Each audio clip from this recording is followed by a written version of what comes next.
Spread love, man. Anytime anyone is asking for anything, it is given. Source answers every time. We wrote a whole book about it. Ask and it is given.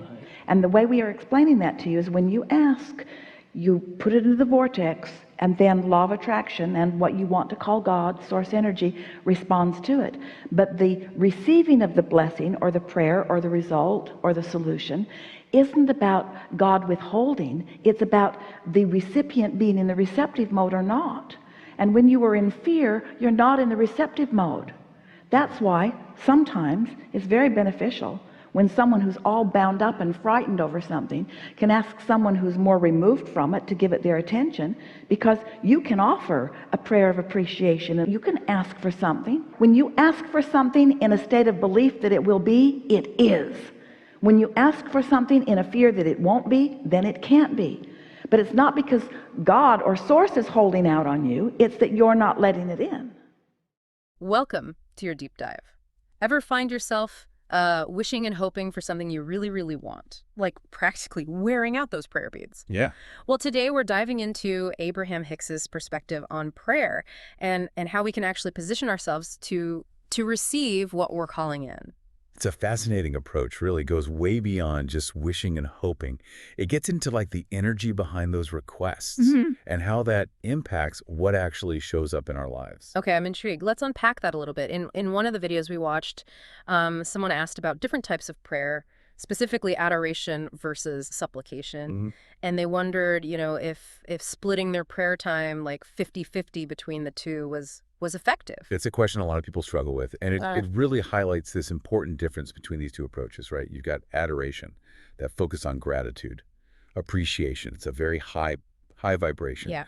And then you have supplication, which often comes from a place of pleading or even desperation. It's a lower energy level. So it's like one is putting out this positive signal and the other is a little more frantic. Yes, exactly. And here's the thing that I think is so interesting.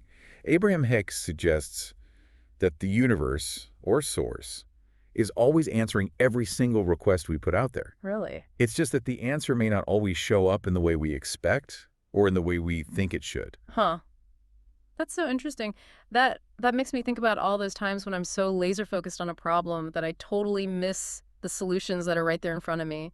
It's almost like I'm so busy sending out these problem vibes that I'm not even tuned in to receive an answer. Yes, a perfect analogy. It's like, imagine shouting into a canyon, right? There's always going to be an echo. But if you're too busy talking, you won't even hear it. And prayer, or any form of asking, it works kind of the same way. So you're saying it's our job to cultivate an ability to actually hear that answer, to be in a mode of receiving. Yes, exactly. Hicks calls this being in the receiving mode. And it's about aligning our energy in a way that allows those answers to actually show up in our realities.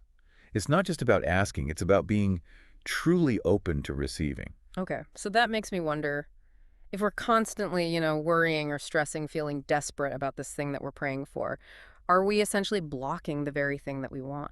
Yes. Yeah. You've hit on such a crucial point. It's like, imagine ordering something online and then refusing the delivery when it shows up at your door. Right. Our vibration, the energy that we're putting out there, it's like the delivery address. When we're consumed by fear and doubt, we're basically sending the signal of, I don't believe it's possible. Yeah. And that can block the manifestation of the things that we desire. Wow. That's a powerful way to think about it. So how do we actually shift out of that fear-based energy, especially, when it feels like the universe is throwing one curveball after another?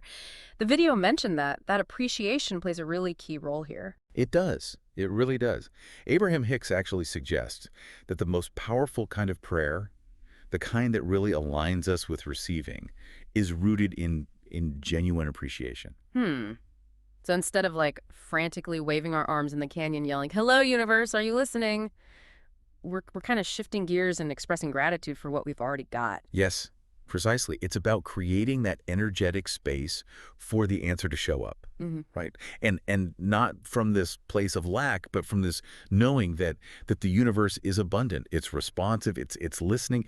The video even gave this really interesting practice, which is try to feel grateful for the problem itself. Okay, now you're gonna have to unpack that one for me, because how on earth can we be grateful for the problem? It's like thanking the universe for a flat tire. Okay. Think of it this way. the problem, right? Whatever it is, it's served a purpose, it's gotten your attention, it's highlighting something in your life that maybe you're ready to change, or a desire you've been wanting to fulfill. So in a way, it's kind of guiding you towards the solution. It's like a catalyst for growth and expansion. So instead of just focusing on the frustration of the flat tire, I could try to shift my energy and appreciate like the opportunity to learn something new about car maintenance, maybe? Exactly. Or even just the simple fact that you have a car in the first place. It's all about finding that new perspective, you know? Yeah. Even if it starts small. Remember, it's all about frequency, right? Yeah. Gratitude is high frequency, fear is low frequency. Right. Yeah. This reminds me of something else that Abraham Hicks talks about, which is, if we're so consumed by worry and desperation and like fixated on the how and the when of it all, we might not even recognize the solution, even when it's right there in front of us. But when we can cultivate that state of appreciation, we become so much more attuned to those opportunities, those synchronicities that seem to just show up out of nowhere. Yes. You're exactly right. It's like, imagine tuning your radio to the right frequency, right? When you're vibrating at the frequency of gratitude, you're open to receiving that signal. But when you're stuck in fear, you're just missing it altogether. It's like we're priming our energetic field to receive the good stuff. I'm starting to see how being in this receiving mode, it's less about begging for what we want and more about aligning ourselves with the energy of already having it. Yes, you got it. And here's where it gets really, really interesting. When we shift from I need this to wouldn't it be wonderful if, our whole energy changes. We move from desperation to possibility. It's like we're moving from like a clenched fist to an open hand, like ready to receive those blessings, whatever the universe has in store. Yes. Such a beautiful way to put it. And when we can approach, prayer or any kind of intention setting with that open hand, we move from forcing to flowing, right? We release that need to control the how and the when. We just trust that the universe, it's got us. This whole conversation has been so eye-opening. So for everyone listening, next time you find yourself, praying for something, really get curious about the energy behind it. Like, are you coming from a place of, I need this? Or are you stepping into that energy of, wouldn't this be amazing? I'm open to receiving it. Yes. That is the question. Remember, the universe is always responding. We just have to make sure that we're not accidentally hitting that reject button on our own delivery. So true. It's about aligning ourselves with the frequency of what we want to call in. This has been an incredible deep dive. Until next time, everyone, keep exploring, keep questioning, and keep that receiving mode activated.